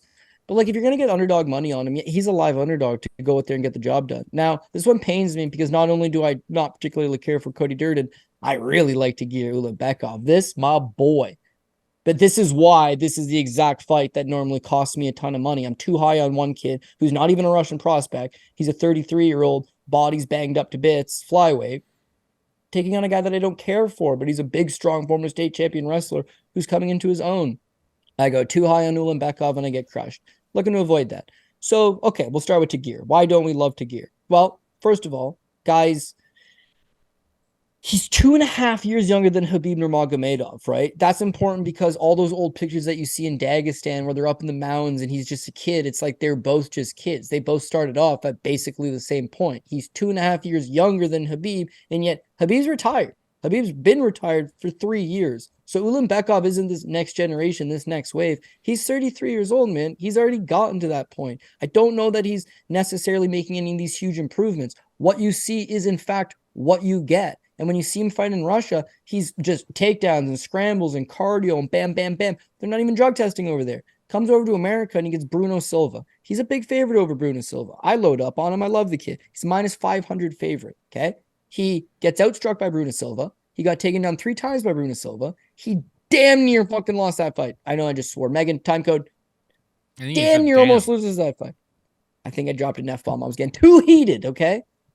He squeezes by Bruno as a minus 500 favorite on the basis of winning 2 of the 3 rounds, but damn, dude, it's close. And takedown defense was not on point. So a little bit problematic. Then he gets the Alan Nascimento fight, right? Same thing. He gets 4 takedowns. He lands less than 20 significant strikes. Nascimento threatens with the submission game. He ends up squeaking by a split decision in a fight. Dude, he could have lost. The writing's on the wall. He could be 0-2 in the UFC. In fact, maybe he should be 0-2 in the UFC. And he runs into Tim Elliott. And would you be surprised to find out that he was a minus 250 favorite over Tim Elliott? No, because everybody likes him. He's Russian. He's once beaten. He's Khabib's boy. He's got the Sambo. He's got the Dagestan. He's got everything. Great. We love it. But it's not necessarily translating. Tim Elliott takes him down a bunch, outstrikes him, knocks him down, clean knockdown, and takes him down, out-scrambles him, wins the fight. Not good. Comes back and beats Nate Maness. Okay. Secondary problem, okay? Secondary problem. He's been in the UFC for 3 years. In those 3 years, he's fought 3 times in the UFC. But he's pulled out of 6 fights. He has pulled out of 6 fights. Pulled out of this Alexandre Dalslichuk fight in 2020, sorry. He pulled out of a Matus Nicolau fight. They rebooked the Matus Nicolau fight 2 months later, and he pulled out again. They booked him against Tyson Nam 3 months after that, and he pulled out. After he fought Tim Elliott, they booked him against Tyson Nam again. He pulled out due to an injury. And then he just pulled out of a fight with Jake Hadley 4 months ago. 6 pullouts over the last 3 years. Now, so he's 33. Guys that were training with him up in the mountains, they're all retired. He's pulled out of 6 fights due to health-related issues. I don't think he's at his best anymore. He's not, and what was him at his best? He's an offensive takedown machine, great, but he's not holding guys down. Like Khabib's holding you down. Makhachev holds you down. Khamzat Chimaev holds you down. This guy's taking you down, and then almost certainly they scramble back up to their feet. So it's a big problematic. The thing is, though, is that his takedown defense is not matching the offense. He's there to get taken down. Bruno Silva's taking him down. I would say that it's a little bit troubling at the very least. Now, Durden, again, I don't really love Durden by any stretch, but the reason I didn't love Durden is he's a 1-round guy. He comes out there and he tries to wrestle you, power wrestle you for 1 round. I don't like it. And Chris Gutierrez, he wrestled him for 1 round. Thankfully, the judges gave him a 10-8 in that round, which they shouldn't have. No damage, just control. And then he loses the second and third because he gassed. He gasses in almost all of his losses. But to his credit, at some point, dude, he turns the corner. Doesn't gas anymore. And so now he's starting to rack up takedowns and he can fight later into fights. He doesn't necessarily just have to win the first 2 and hold on. He can kind of push a little bit. The fight with Charles Johnson, who definitely can't wrestle, he got 11. The fight with Jake Hadley, 4. Carlos Mota, 4. JP Bizey just flat out knocked him out. His fight with Richie Lang, 5.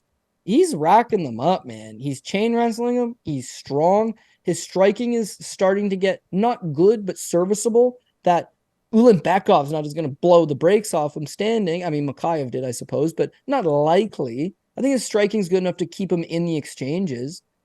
But Ulanbekov has been tiring. Ulanbekov normally likes to have his way. And if you put an old-fashioned grind right back on him, guy's body's not where it should be. Guy's pulled out of 6 fights over the last 3 years, all due to health complications or injuries. Like, live underdog Cody Durden. Now, last but not least, because we're talking about Ulanbekov health issues, Durden actually pulled out his last fight against Bruno Silva, of all people.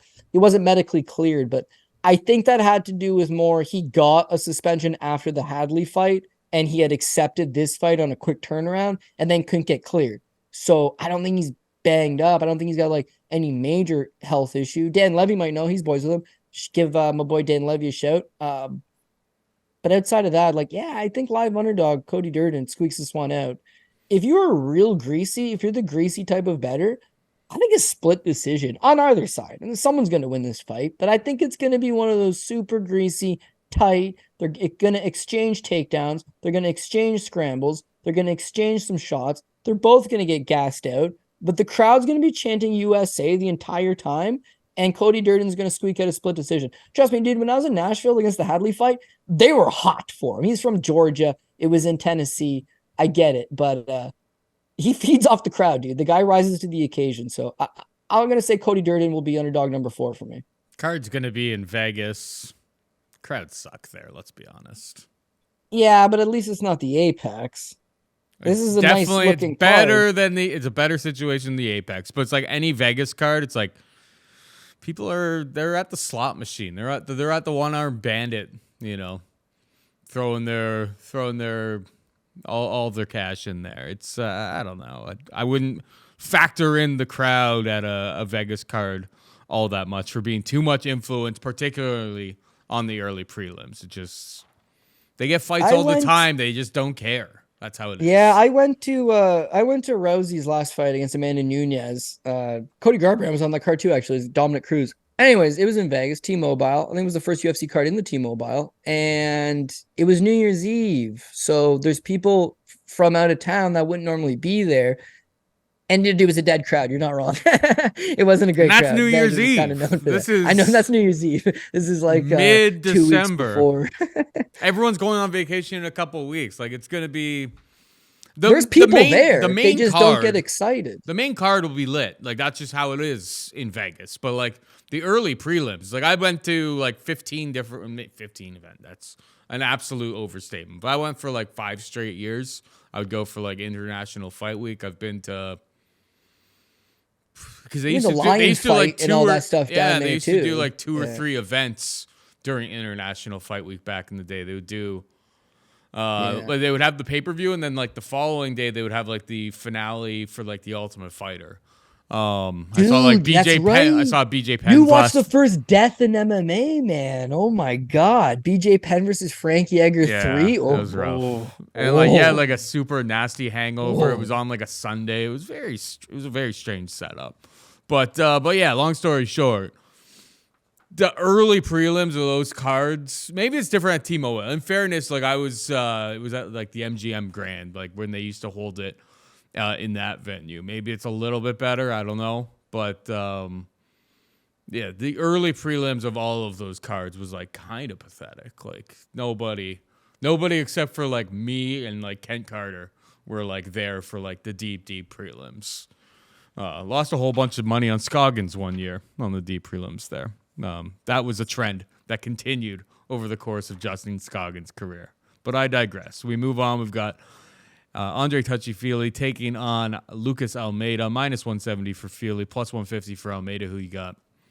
Yeah, I'm going to keep this one simple. I'm going to go with Feely. Again, one of these don't love it. And it just comes down to Feely's a 50-50 guy, man. When he's on, he is on. He's capable of hanging with some of the better guys. When he's not on, boy, oh boy, he's not on. Largely inconsistent. And inconsistency is the name of the game. Since his UFC debut 10 years ago, he's never rallied off more than 2 in a row. It's win 1, lose 1, win 2, or win 2, lose 2, win 1, lose 1, no contest, lose 1, win 1, lose 1.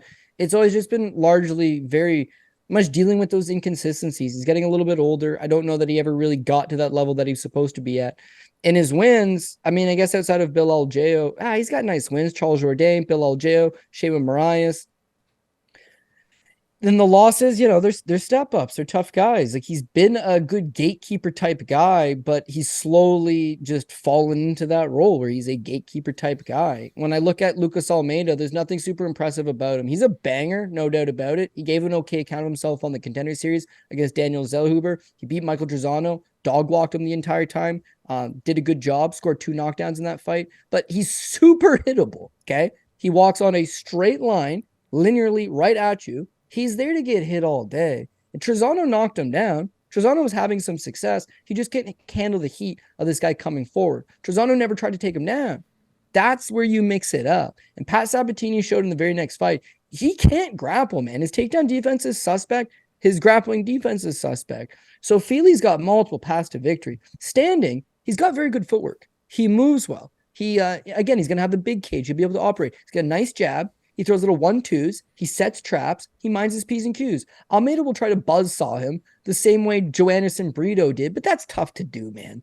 I think he's just going to be chasing more often than not. Feely will have success because you don't have to throw much to hit this guy. He's just standing right there to get hit. Feely hits him. Feely scores some points. Feely mixes in that wrestling. He can definitely wrestle. He likes to score takedowns in the majority of his fights. He's beaten tough guys like the aforementioned Charles Jourdain by mixing in the wrestling. This would be a case in point, perfect example to strike a little bit and mix in the wrestling, score a couple takedowns, secure those rounds, win a decision. So I'm going to take Feely by decision. I don't really have much to add there, buddy. You bring up a lot of good points. I think he does have, he's very, very well-versed at this point. We've kind of seen Andre Feely grow up in front of us. He's taken his licks. He's been the ups and the downs, but he's become a pretty well-rounded fighter and taken on much harder competition over the course of his career than Almeida. Can't hurt that, his buddy Josh Emmett is on this card as well. I'm sure that they put in a lot of time together getting ready for Saturday night as well. So all engines, hopefully, in theory, are firing at Team Alpha Male. Feely is the pick for me as well. We got Martin Budai taking on Shamil Gaziev. Martin Budai is a minus 140 favorite. Gaziev can be had for plus 120. Who you got?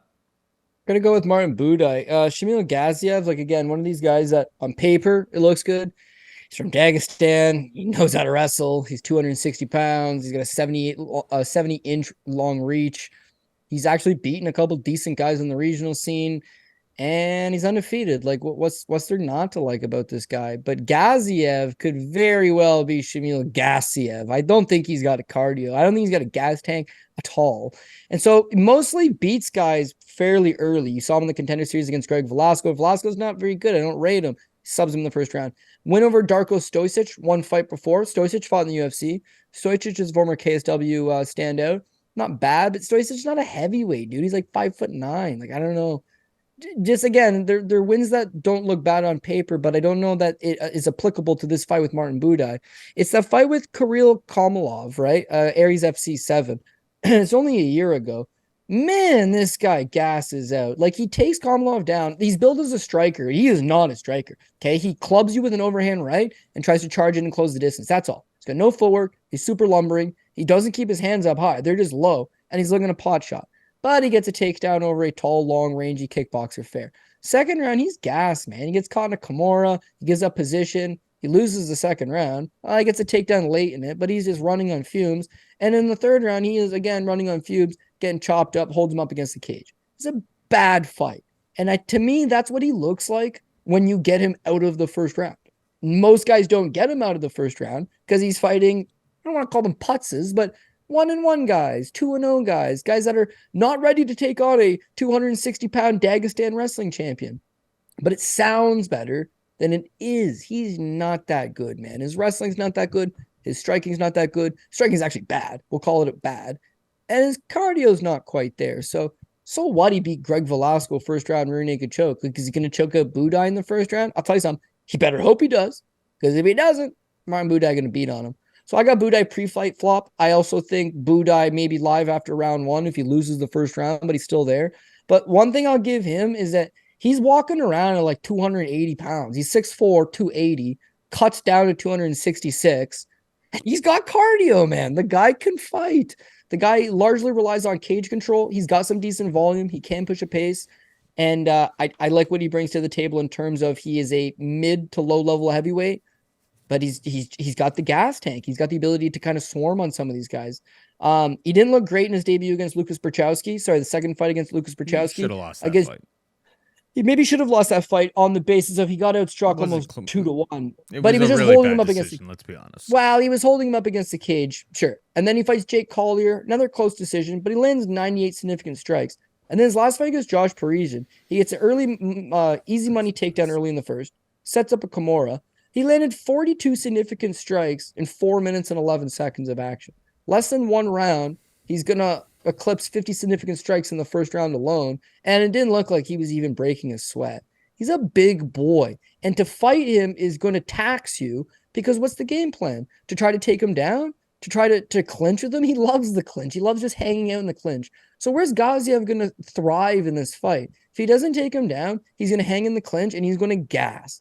If he doesn't take him down, he will die trying. And if he's forced to strike with him for any period of time, it's not going to go good for him. Try to club him a few times here and there, but he's going to be fighting with his hands low, huffing and puffing, hoping to get some desperation takedowns. If he does complete the takedown fair, it's going to be Martin Budai's opportunity, or it's up to him to work his way back up. But if he does work his way back up, if Gaziev does get the takedown, all of this is tiring, dude. You want to throw around a 280-pound guy, 6'4"?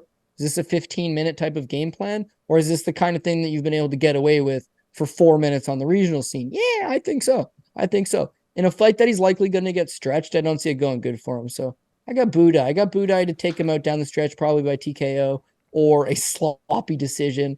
But in both scenarios, tight for the first round, and then you'll start to see Martin Budai pull away and hopefully secure the victory. So I will go with him slight favorite status. I think Budai sucks, man. I wouldn't bet him. Maybe he does. I wouldn't bet him as a favorite, man. Like those fights that he's had in the UFC, I bet. In full disclosure, I bet Gaziev plus 135 before it moved to like plus 115. But like Budai is scraping by the bottom of the barrel. I mean, I guess he did get the first round finish against Parisian. The Collier fight. Well, that's bottom of the barrel. That is absolute bottom of the barrel. Lying. The Collier fight was incredibly competitive. A lot of people thought Jake Collier should have won that fight. Incredible low volume against Barnett, where he had all of the physical advantages humanly possible in that fight. Height, reach, everything. Wasn't able to put away Chris Barnett. Like, I really don't think that this is some sort of high-level competitor. And then the Brzeski fight, frankly, he really should have lost that fight. Like, he got doubled up on significant strikes, and that's an undersized heavyweight in Lukas Brzeski, who, frankly, after that fight has gotten not very good. Dog walked and absolutely dominated. So it's like, I don't know. Gaziev is in the gym with Cyril Gahn, one of his main training partners. I mean, maybe he should do a better job of teaching Gahn how to wrestle, because that hasn't really all come together. So there's probably a little bit of truth to that like maybe this guy's not all that, I suppose. But I don't know. It's one of the, for me, I looked at it and I say these guys kind of both look like bottom level heavyweights. I had plus 136, I believe. I took the underdog just because, in fairness to Gaziev, and I know nobody's really taken Martin Budai down, but go through that list of opponents that he's had, and just like nobody's really tried to take him down. So we'll see if he's able to stop that first takedown. If he isn't, it could be Gaziev all day. So finally, we got Randy Brown taking on Muslim Salikov. Randy Brown a minus 260 favorite. Salikov can be had for plus 220. Who you got? Yeah, I'm gonna rifle through this one, hit you with the PRP, and then get out of here. Mm-hmm. But yeah, I mean, honestly, I tend to favor Randy Brown. I actually like the guy. He's very long. He's figured out how to use that length, use that jab. I wouldn't say he's a huge volume guy, but he's capable of being a volume guy. Against Jared Gooding, he landed 115. That's probably his best performance. Against Chaos Williams, 93. Plays the perimeter, works better when you give him the big cage, which he'll have to work with. And again, he's just leg kicks, jabs, leg kicks, jabs. Good work rate, stays out of harm's way. Ground game has definitely evolved. He is a capable grappler. It's just you don't want to throw him into like the deep end of talent. You know, he got smoked by Jack Maddalena. Those guys will beat him.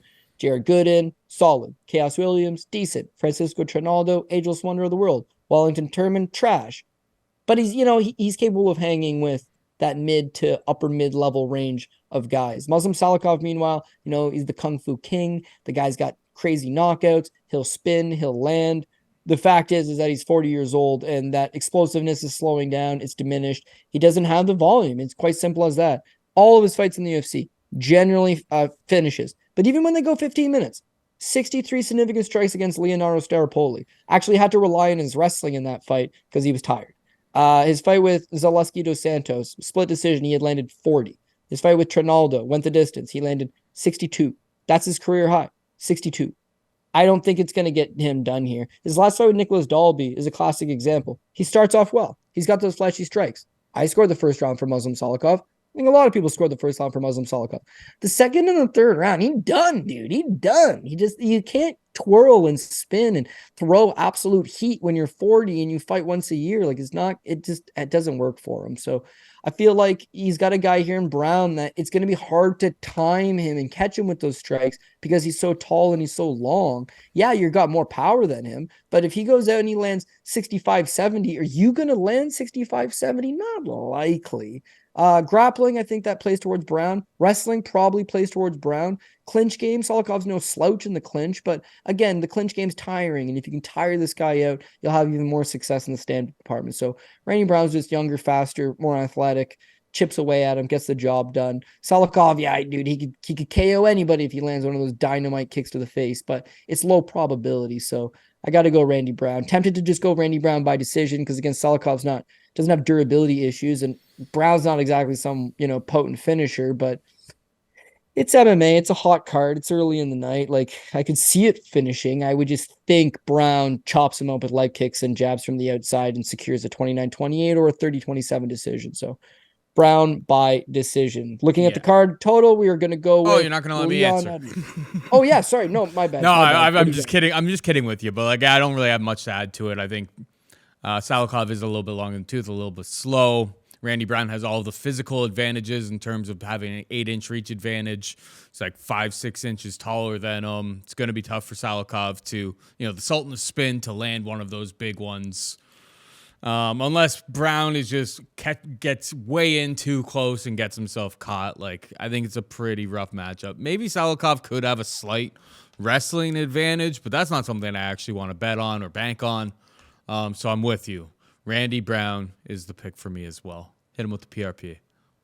All right, it's a greasy PRP this week. We're going with Leon Edwards. We're going with Brendan Royval, dog number 1. Shavkat Rakhmonov, Paddy Pimblett, Vicente Luque, dog number 2. Bryce Mitchell, Karol Rosa, dog number 3. Cody Garbrandt, Casey O'Neill. I could flip on that one, but we'll wait until weigh-ins. Dustin Jacoby, Cody Durden, dog number 4. Andre Feely, Martin Budai, Randy Brown. Again, I think weigh-ins are going to be telling for a couple of the fighters on this card, so definitely want to watch it. And there's some greasy ones up and down. If there was a fight next week, I'd offer you a shoey bet on Budai Gaziev, but if we do a holiday episode, great. If we end up missing it, then what am I going to wait till the new year, 3 weeks from now for shoey? I don't know. But it's a bad shoey position that we're in right now. It's a bad I considered shoey it for that exact fight as well, but we'll totally. I mean, we came into this week's episode almost forgetting, and the fight card was last week, so we're getting old and forgetful. It's been a long year. Yeah, it's been a long year. It's been a grind, but again, there's one more episode, 14 fights. Let's go out there and hopefully make the best of it. So I got some making up to do from last weekend. Oof, so bad. But again, this is my last chance of 2023, so hopefully I can go out on a high note. Yes, sir. All right, that is it for us this week. Hope you enjoyed the show. For producer Megan and Cody Saftik, I'm Paul Shaughnessy saying goodbye and good luck. ow, ow, ow.